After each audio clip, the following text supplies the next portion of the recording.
Now under Chapter 1, we can add a lesson to see the different lesson types. I'll choose video for this first lesson, but take note that if exam functionality is crucial for you, you'll need a Grow or a Plus plan to be able to access that.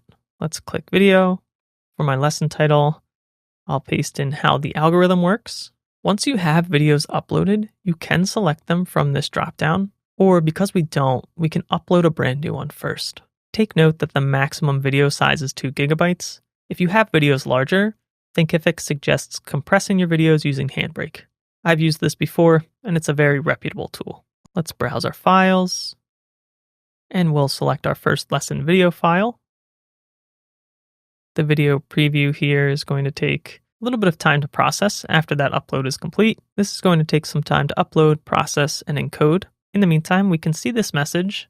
Thumbnails, closed captions, and settings are going to be found in the video library. We're going to take a look at that as soon as we save this first lesson. If you want, you can add some text to the video. I'll paste in my pre-written summary from when I was preparing my course, and you have all the normal tools that you would expect for formatting here.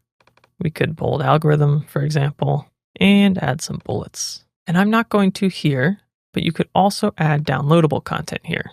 And this could be helpful if you wanted to add a PDF or a file for any lesson where your students need to follow along. In the lesson settings, you could make this a free preview lesson. I'm not going to do that for now. You could make it a prerequisite, so students will be required to complete this before any lessons after. You could enable discussions for this lesson. I'll do that. And you can make this video downloadable if you wanted. We also could change the icon here. There are a small selection of options and this label if we wanted to, but I'll keep these the same and save this lesson.